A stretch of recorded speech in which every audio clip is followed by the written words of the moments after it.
right, today we pick up with the Twenties Woman. Young women in the 1920s begin to change their role or the rules of what it's like to be a woman in the U.S. Many of these women who were changing things were called flappers. And flappers were free-thinking young women who embraced new fashions and new urban attitudes about what is the expectation for them and what they want from life.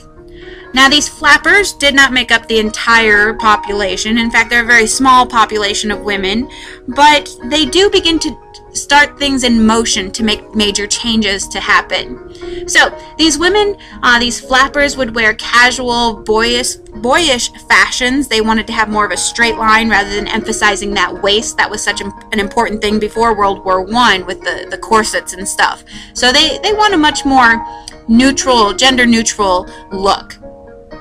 They would wear close-fitting hats. They would wear their dresses very short, about an inch above the knee, which was scandalous for the time. They would wear skin-toned stockings to look like they weren't actually wearing stockings, and that also very scandalous. They were known for wearing strings of beads as well. They would have short hair, and oftentimes they would dye it black because that was considered to be sort of the height of fashion or a very sophisticated look. They began wearing makeup, which, again, very, very scandalous because only hookers and prostitutes wore makeup. And so good girls wearing makeup was a huge thing. They began wearing blush and lipstick and eyeshadow and that kind of stuff. And so with this changed look, this changed appearance, they also begin to change their attitudes. They become much more assertive and bold than what they had been before. There's a new belief in equality. Well, not really a new belief, but they're more willing to assert that belief in equality. That if a man could smoke, so should a woman. And if a man could drink and dance and go golfing, so should women. That there should be that gender equity. Marriage will also become affected by this, and flappers tended to believe that marriage should be an equal partnership in both the house and the raising of the children, that they should share the duties, although the woman would probably have more say in stuff, but that there should be more of a balance between the husband and the wife. Now, they were battling this huge double standard, and a double standard is where there's a certain set of principles that give more freedom to one sex over the other. So giving more freedom to men than to women in terms of dating and all that kind of stuff. Now, the media is going to promote flappers. However, like I said, they weren't a large portion of the population. They do not always reflect the morals and attitudes and the values of the women of this time. But part of that double standard included, just how they could date. Men, instead of courting the women they intended to marry, casual dating became more acceptable for men. But for women, if you started casually dating, you were seen as someone with some loose morals and probably not marriage material.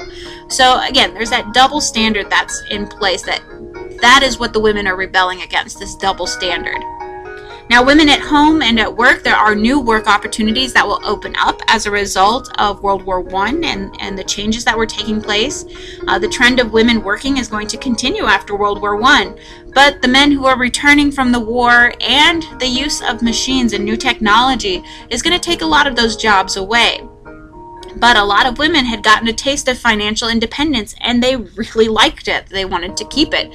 And so a lot are going to enter what are known as the women's professions, like teaching and nursing, being librarians and social workers. But women are also going to open up new frontiers as bankers and lawyers, police women, and probation officers.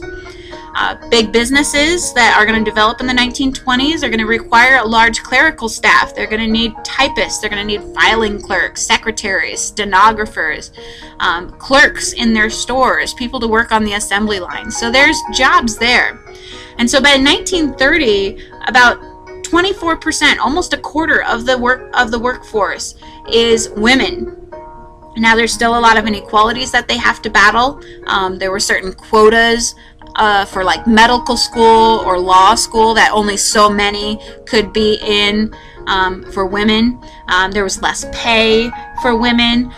They also got fewer promotions. There was fewer managerial positions for women. So there are some changes that needed to take place yet. But there is some changes happening in the family as well. The birth rate during the 1920s is going to fall. And part of that is due to information about birth control becoming available to women, that women then now had the choice of, how many kids they wanted to have and how much space, how much time in between babies they could have. Technology is going to simplify chores and help out with family life. Things like ready-made clothes and canned foods, you don't have to do those on your own anymore. Technology helps you out. Modern life helps you out with that. So those are going to be some major things. Some social changes will take place because of this new assertiveness on the part of women. Marriage is going to be based on love and companionship, not necessarily on financial gain or social status. Children went to school and to activities and not to work, because now that women could work, they could bring in more of an income, and they wouldn't have to necessarily send their children out who then couldn't get an education. So there's some major things that are happening. We're going to see how that is also going to affect education for children as well in the 1920s.